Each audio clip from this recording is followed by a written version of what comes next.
Hip-hop was once a force for good. It emerged from the gritty streets, a raw and unfiltered voice for those who had none. It was a movement, a revolution, a way for the marginalized to express their struggles and dreams. It was born on the streets, a voice for the voiceless. The beats and rhymes echoed the heartbeat of urban life, capturing the essence of survival and resilience. It spoke of struggle, of hope, of community. Hip-hop was more than just music. It was a culture, a way of life that brought people together, fostering a sense of belonging and solidarity. But somewhere along the way, something changed. The music became darker. The once uplifting and empowering messages started to fade, replaced by themes that were more sinister and troubling. The lyrics became more violent. The aggression in the words mirrored the growing tensions in society, but it also began to glorify a lifestyle that was destructive and harmful. And the artists themselves became embroiled in scandal after scandal. The headlines were filled with stories of arrests, feuds, and controversies that overshadowed the music itself. This is the story of how hip-hop lost its way. The genre that once stood for empowerment and change now faces a crisis of identity and purpose. The genre now faces serious accusations. Critics argue that hip-hop has strayed far from its roots, becoming a vehicle for promoting negative behaviors and attitudes. People claim it promotes violence and misogyny. The debate is heated, with passionate arguments on both sides about the true impact of hip-hop on society. They say it tears down the very community it once sought to uplift. The imagery of urban decay juxtaposed with the music highlights the stark contrast between hip-hop's potential and its current state. These are not accusations to be taken lightly. The influence of hip-hop is profound, and its reach extends far beyond the music charts. We must look at the evidence. The controversies and scandals are well documented, and they paint a troubling picture of an industry in turmoil. We must ask ourselves, has hip-hop become a danger to itself and to society? This isn't about censorship, this is about accountability. Artists and industry leaders must take responsibility for the messages they put out into the world. Hip-hop has a responsibility to be better. It has the power to inspire and uplift, but it must choose to do so. It has a responsibility to use its platform for good. The potential for positive change is immense, but it requires a conscious effort from everyone involved in the genre. The question is, will it? Will hip-hop rise to the challenge and reclaim its role as a force for good? The stories that follow are disturbing. They reveal the dark underbelly of an industry that has lost its way. They are about abuse, violence, and exploitation. These issues are not new, but they have become more pervasive and damaging. They are about the dark side of an industry that has too often turned a blind eye to the suffering of others. The glamour and fame have overshadowed the real human cost. This is not easy to read, but it is necessary. The truth, no matter how painful, must be confronted if there is to be any hope for change. The truth needs to be told. Only by shining a light on these issues can we begin to address them and work towards a better future for hip-hop and its community. Sean Diddy Combs is a hip-hop mogul. Known to many simply as Diddy, he has been a towering figure in the music industry for decades.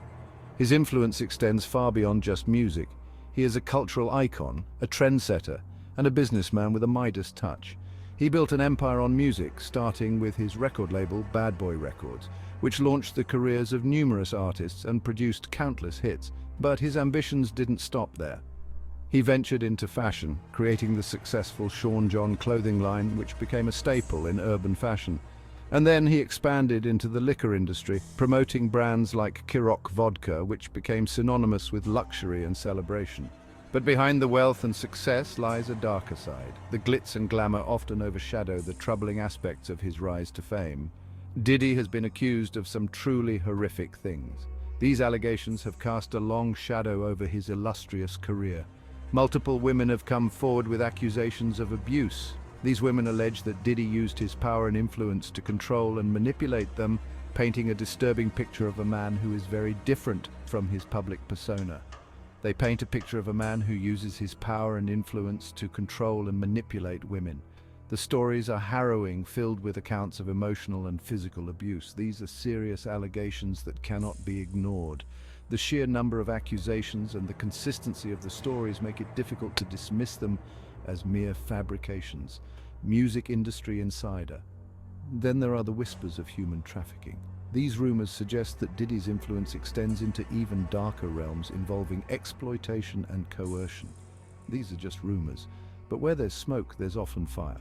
The speculation alone is enough to tarnish his reputation and raise serious questions about his character.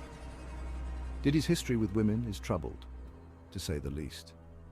His relationships have often been marked by controversy and allegations of misconduct. His relationship with Cassie, for example, was marred by accusations of abuse and control. Diddy denies all wrongdoing, but the allegations are persistent and troubling. But the accusations against him are too numerous, too specific to be dismissed out of hand. Each story adds another layer to the complex and often disturbing portrait of Diddy. They are a stain on his legacy, a legacy that was once seen as a beacon of success and resilience in the hip-hop community, and a black mark on the hip-hop community as a whole. The impact of these scandals reverberates through the industry, affecting not just Diddy, but everyone associated with him. The hip-hop community, which has long struggled with issues of misogyny and abuse, must now confront these allegations head-on. The contrast between Diddy's public image and his alleged private actions is stark. While he presents himself as a charismatic and successful entrepreneur, the stories that have emerged paint a very different picture. His influence on young artists and the culture at large cannot be overstated. Many look up to him as a role model, making these allegations all the more damaging. The future of Diddy's legacy hangs in the balance. As more stories come to light, the world watches to see how he will respond and whether he can ever truly redeem himself.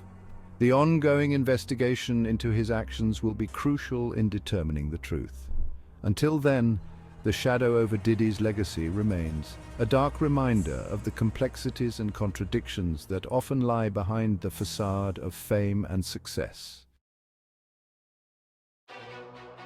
Young Thug was one of the most exciting voices in hip-hop. His music was experimental, his style was unique, he seemed destined for greatness. But in 2022, his world came crashing down. Thug, along with 28 others, was arrested on RICO charges. Prosecutors alleged that Thug's record label YSL is actually a criminal street gang responsible for a string of violent crimes. The case is ongoing and Thug maintains his innocence. Hip-hop historian. The trial took a dramatic turn with the testimony of YSL Woody.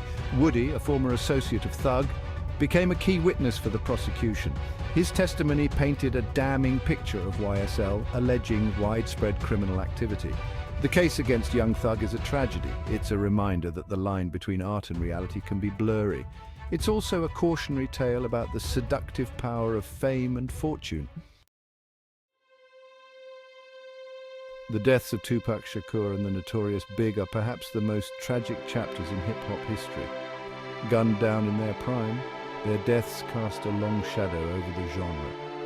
Both murders remain unsolved, but they are widely believed to be the result of the East Coast-West Coast rivalry that plagued hip-hop in the 1990s. This rivalry was fueled by media hype and personal feuds. It escalated from diss tracks to violence, and it ultimately claimed the lives of two of the most talented artists of their generation.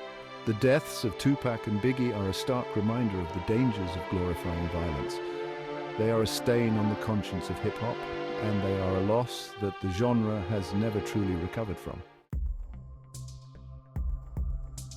Rumors have persisted for years about a secret meeting, a meeting shrouded in mystery and whispers, one that supposedly took place behind closed doors away from the public eye, a meeting of record executives where a sinister plan was hatched.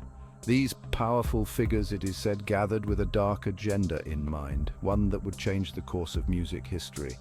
The alleged agenda to promote gangster rap and use it to fill prisons with young black men. This genre, with its raw and often violent lyrics, was seen as a tool to influence and manipulate.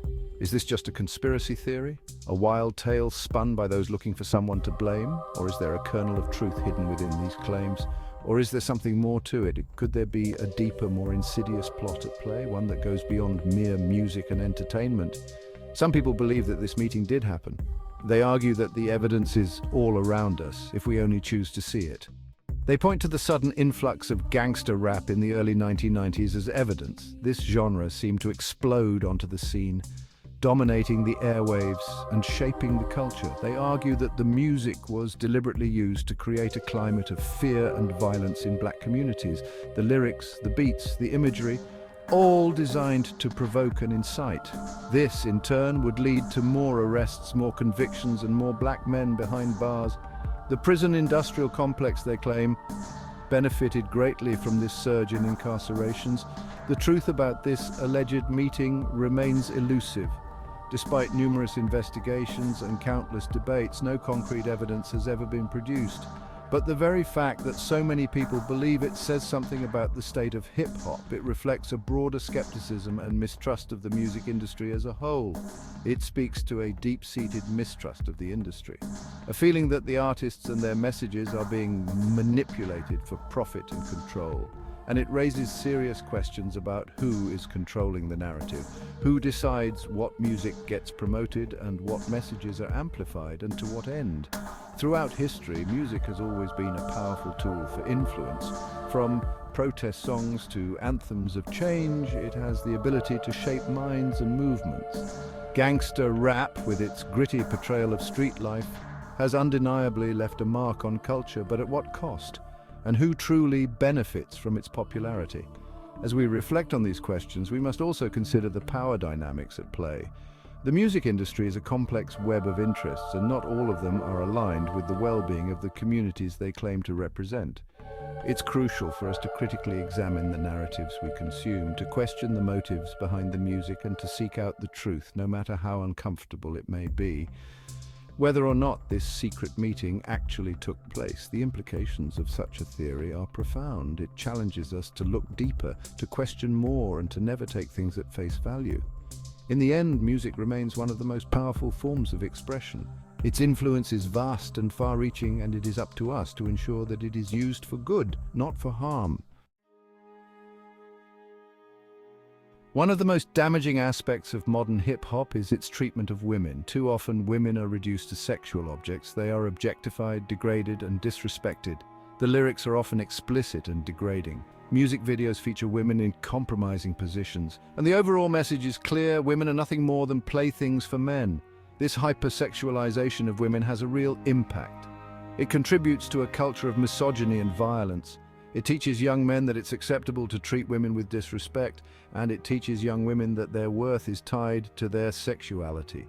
Hip-hop also often glorifies a lifestyle that is harmful to black families. It celebrates single parenthood, absentee fathers, and material wealth over family values. This is not to say that all hip-hop is bad, but there is a strain of the music that is deeply problematic.